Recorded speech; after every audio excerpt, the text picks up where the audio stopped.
का स्वागत है जीएस ज्ञान कोश पे। ठीक है, आज हम द हिंदू को रोज रोज पढ़ते हैं और एनालाइज करते हैं और जो उसमें से इम्पोर्टेंट न्यूज़ होता है वो आपको निकाल के आपके साथ साझा करते हैं। ठीक है ना। तो कुछ न्यूज़ हैं जिसके बारे में आपको पता होना ज़रूरी है कि अब G20 जो है वो G21 हो गया। इसके अंदर जो मेंबर्स हो गए वो बढ़ गए। G20 के अंदर 19 देश, एक यूरोपियन यूनियन पहले ही था और अब एक अफ्रीकन यूनियन ऐड हो गया, तो ये G20 से G21 हो गया है। ठीक है ना। G21 होने के बाद इसमें कितने कितने देश अलग अलग जगहों में आ गए हैं उसके बारे में हम बात करते हैं। देखिए, पहले 19 देश, एक यूरोपियन यूनियन के अंदर 27 देश और अफ्रीकन यूनियन के अंदर आपके 55 देश हैं। ठीक है। G21 का अगला समिट कहाँ होगा? G21 का अगला समिट कौन होस्ट करेगा? तो G21 का अगला समिट होस्ट करेगा ब्राज़ील। ठीक है, ये इस बार भारत में हुआ था, अगली बार करेगा ब्राज़ील। ओके। और इसमें क्लाइमेट के बारे में बहुत बातें हुई है कि क्लाइमेट को किस तरीके से हम अपने कंट्रोल में एमिशन को कम करके कर सकते हैं। ओके। इसके अंदर एक ग्रुप का निर्माण हुआ है जिस ग्रुप का नाम रखा गया the disaster risk reduction working group. ये ग्रुप का काम क्या रहेगा कि भारत के अंदर जो सक्सेस रेट है डिजास्टर को कम करने या डिजास्टर के ऊपर नॉलेज का, वो भारत सबसे शेयर करेगा और डिजास्टर को कम करने में हिस्सेदारी निभाएगा। ठीक है। दूसरा न्यूज़ क्या है कि हिमाचल प्रदेश में अब लीगलाइज हो गया, कैनाबिस की खेती को अलाउ कर दिया गया। ठीक है। पहला भारत के अंदर कौन सा राज्य था जिसने कैनाबिस यानी भांग की खेती को लीगलाइज किया था? वो था उत्तराखंड, और ये किया था 2017 में। फिर आप कहेंगे भैया भांग की खेती क्या पूरे भारत में बंद है? तो हाँ, बंद है। 1985 के एक्ट के अकॉर्डिंग एनडीपीएस। एनडीपीएस क्या है भैया? तो एनडीपीएस है narcotic drugs and psychotropic substance act. ठीक है। इस एक्ट के तहत 1985 में ये जो एक्ट बना था, इसके तहत जो आपका भांग है ना, यानी आप कैनाबिस जो कहते हो, वो उगाना यानी उसको कल्टीवेट करना गैर कानूनी है। ठीक है। बट इसको मेडिकल पर्पज के कारण हम कल्टीवेट करते हैं, क्योंकि मेडिकल पर्पज में ये हेल्थ इशू के ऊपर के ट्रीटमेंट में, कैंसर के ट्रीटमेंट में और बाद बाकी और भी काफ़ी ट्रीटमेंट में ये सहायक है। इसीलिए बहुत सारे राज्य सरकार इसको लीगलाइज करने में ध्यान दे रही है। बट इसके लिए एक सरकार के पास यह भी एक चुनौती होगी कि सरकार इसको जब लीगलाइज करेगी तो इसका जो गैर यूज़ है, जो गैर कि जो मेडिकल पर्पज में यूज हो रहा है लेकिन इसका जो गलत यूज़ है ना, वो भी होगा। उसके साथ साथ उस चीज़ के ऊपर ध्यान रख के सरकार को सबसे पहले इसके लिए टीम यानी फोर्स इकट्ठा करनी पड़ेगी, तो कि जो इसका नियंत्रण बना सके कि ये गलत हाथों तक ना पहुँचे। ठीक है ना। उसके बाद का न्यूज़ क्या है कि शांति स्वरूप भटनागर अवार्ड दिया गया। अब आपसे कोई पूछेगा कि शांति स्वरूप भटनागर अवार्ड किस क्षेत्र में दिया जाता है, तो शांति स्वरूप भटनागर जो अवार्ड दिया जाता है वो साइंस के क्षेत्र में दिया जाता है। ठीक है। शांति स्वरूप भट जो थे वो एक साइंटिस्ट के रूप में जाने जाते थे, क्योंकि इन्होंने भारत में आज़ादी के बाद 1947 के बाद काफ़ी R&D डेवलपमेंट रिसर्च, मतलब जो लैब है उनको खोलने में सहायक हुआ, जिसके अंदर हम रिसर्च करके बहुत सारी जानकारियाँ जुटा पाएँ। तो पहला 12 जो लैब खोलने का श्रेय जाता है वो शांति स्वरूप भटनागर साहब को जाता है, इसीलिए इस अवार्ड को उनके नाम पर ही रखा गया है। और ये अवार्ड देता कौन है? ये अवार्ड देता है CSIR,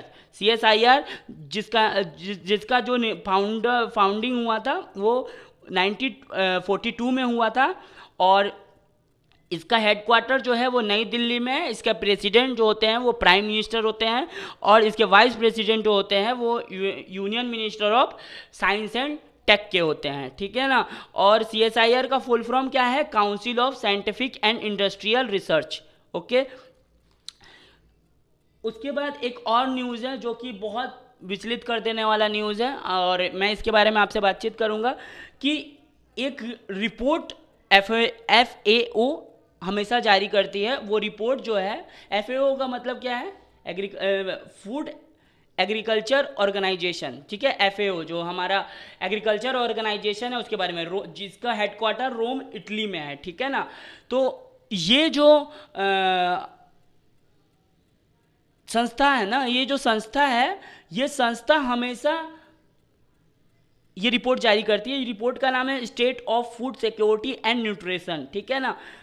इस रिपोर्ट के अकॉर्डिंग 2021 में 74% पॉपुलेशन भारत की अफोर्ड नहीं कर पाई थी हेल्थी फूड। यानी आप समझ रहे हो, हेल्थी फूड अफोर्ड ही नहीं कर पा रहे थे 74% लोग 2021 में। ये दौर चल रहा था आपका कोरोना का, ठीक है। तो 74% लोग उस वक्त अफोर्ड नहीं कर पा रहे थे हेल्थी फूड। देखिए, अगर आपके लाइफ में हेल्थी फूड नहीं होगा तो आपको बहुत सारे डिसऑर्डर होंगे, ठीक है ना। और खासकर उस FAO ने ये जाहिर किया है उस रिपोर्ट के अंदर कि इसके कारण बहुत सारी प्रेग्नेंट वुमेन को एनीमिया का प्रॉब्लम हुआ और बहुत सारी एडल्ट वुमेन को एनीमिया का प्रॉब्लम हुआ है, ठीक है। अब आप पूछेंगे भैया कि ये एनीमिया क्या है, ठीक है, एनीमिया क्या है। तो हाँ, ये एनीमिया ये चीज़ है कि आपके शरीर के अंदर RBC की कमी, ब्लड में आयरन की कमी, या तो आपके शरीर के अंदर खराब RBC का अधिक होना, दैट कॉज ऑफ एनीमिया, ठीक है। प्रेग्नेंट वुमेन के अंदर एनीमिया ज़्यादा होता है क्योंकि उस वक्त उनके अंदर मल्टीविटामिनों का कमी हो जाता है, इसीलिए उनके अंदर ये प्रॉब्लम होता है, ओके, ठीक है। NFHS मतलब नेशनल फैमिली हेल्थ सर्वे के अनुसार 50% महिलाएं एनीमिया से ग्रसित है। 2019 से लेकर 21 तक का रिपोर्ट है ये। सोचिए, 19 से 21 तक का रिपोर्ट क्या कहता है, जो कोरोना का वर्क पीरियड चलता है उसके अंदर, कि 50% औरतें जो हैं, वो जो एडल्ट औरतें हैं उनकी बातें हो रही है, वो आपके एनीमिया से प्रभावित है। यानी ये एक बहुत बड़ा प्रॉब्लम उठ के खड़ा हो रहा है कि हेल्थी फूड को अफोर्ड करने का पावर हमारे पास घट रहा है, क्योंकि दिन प्रतिदिन जो महंगाई है फूड का वो इंक्रीज होते जा रहा है। और हाँ, सैलरी जो है वो एक फिक्स्ड इंक्रीजिंग पर काम कर रहा है। एक मुंबई का सर्वे आया था कि 2018 से 2023 तक महंगाई का जो दर है वो 65% ऊपर चला गया, पर सैलरी का जो फीसदी है ना वो 38 रहा। जो स्टाफ थे, जो अच्छे पोजीशन पे थे, उनकी बात कर रहा हूँ, जो लेबर थे वो 28% पर ही रुक गए। यानी देखिए कितना डिफरेंस है कि महंगाई जो है वो 18 से 23 में 65% का उछाल लेकर आई, लेकिन सैलरी अच्छे काम वालों का 38% का उछाल के साथ आया, और जो कि वर्कर लेबर है उनका 28% के उछाल के साथ रहा।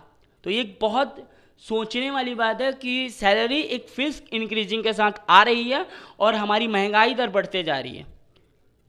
तो ये चीज़ डिपेंडेंट किसके ऊपर होना चाहिए, ये चीज़ कैसे ठीक किया जा सकता है, इसके बारे में हम थोड़ा सा बात करेंगे। रुकिएगा थोड़ा देर। देखिए, ये थोड़ा ऑफ टॉपिक जाएंगे, लेकिन ये चीज़ कैसे ठीक हो सकता है इसके बारे में हम बात करते हैं। देखिए, इसके बारे में ये है कि डिमांड सप्लाई आप समझते होंगे कि आपका अगर डिमांड ज़्यादा है ना तो आप सप्लाई पर भी ज़्यादा ध्यान दीजिए। अब आप सप्लाई को ठीक करने के लिए क्या करेंगे, आप एग्रीकल्चर से संबंधित जितने लोग हैं ना उनका ध्यान दीजिए। एग्रीकल्चर पे आपका ध्यान नहीं है, यानी एग्रीकल्चर करने वाले लोगों का आउटकम ही ज़्यादा नहीं आ रहा। वो खेते बो रहे हैं, पैसा लगा रहे हैं, और वो उनको उतना आउटकम नहीं मिल रहा है, जिसके कारण उस चीज़ की कमी हो जा रही है, और वो कमी के कारण वो पूरे लोगों को झेलना पड़ रहा है। तो अगर आप एग्रीकल्चर से संबंधित लोगों पर ध्यान देंगे तो ये जो चीज़ें हैं ना उस सॉल्यूशन हो सकता है। लेकिन एग्रीकल्चर पे कोई ध्यान नहीं देता, सब अलग ही ध्यान पे लगे हुए हैं। ये करो वो करो ये करो वो करो। हाँ, और एक और मुद्दा G20 में एक और मुद्दा सामने आया था कि बहुत जगह मैंने एक वीडियो देखा था, कहीं कोई क्लिप मुझे भेजा था, उस क्लिप में ये दिखाया था कि जब G20 जिस लोकेशन पे हो रहा था उधर जितने स्लम्स है ना उनको ढक दिया गया था ग्रीन पर्दों से, ठीक है। तो इसमें आप दो मायनों पे अगर आपका नज़रिया के अकॉर्डिंग इसका आंसर आप कर सकते हो, ठीक है। देखिए, अगर एथिकल वैल्यू से आप जाइएगा ना तो एथिकल वैल्यू के अकॉर्डिंग ये गलत चीज़ है, नहीं करना चाहिए, गलत बात है, ठीक है। बट आपको क्या लगता है कि सारे स्लम्स भारत में ही है? स्लम्स पूरे वर्ल्ड में है, ठीक है। और जिस तरीके से भारत करता है, ये भारत ने किया अभी, क्या वैसा ही सारे करते हैं? जी हाँ, वैसे ही सारे करते हैं। आप कहीं चले जाइए और जितने स्लम्स वाले हैं उनसे पूछिए, अगर आपके पास टाइम है, अगर आपके पास समय है ना, तो जितने हैं इंटरनेट पे आप एक्सप्लोर कर लीजिए और घूम लीजिए। जहां जहां मीटिंग होता है ना वहां के स्लम्स को ऐसे ही छुपाया जाता है, ठीक है। ये मैं इसका समर्थन नहीं कर रहा हूं, बट एथिकल वैल्यू से ये गलत है। बट सारे देश की सरकारें ऐसे करती है, ये एक जगह की बात नहीं है, ठीक है भैया। मेरे हिसाब से ये चीज़ होना ही नहीं चाहिए, उनको भी वो पूरा अधिकार मिलना चाहिए जो हमें और आपको है, पूरा अधिकार मिलना चाहिए, ठीक है। मैं किसी के सपोर्ट में नहीं हूँ और मैं किसी के विरोध में नहीं हूँ। मैं जो मेरा मन और मेरा तार्किक मन करता है, जो मुझे लगता है कि आपको भी पता होना चाहिए, आपको भी इतने तर्क संगत आंसर करने चाहिए या किसी को ये बातें बतानी चाहिए, या अगर मान लीजिए आपसे कोई डिबेट करके ये पूछता है कि क्या ये चीज़ सही है, तो आप दोनों तर्क पे आंसर कर सकते हो। तब आपको समझ में आएगा ना कि उसको समझ में आएगा ना कि ये जीएस ज्ञानकोश का लड़का है कि तर्क पे बातें कर रहा है। ये चीज़ है जीएस ज्ञानकोश के अंदर, आपको तर्क वाली बातें मिलेगी यहाँ पे, ठीक है। तो चलिए ख़त्म करते हैं आज के करंट अफेयर्स को, ठीक है। कल मिलते हैं कल के करंट अफेयर के साथ, तब तक के लिए जय हिंद जय भारत।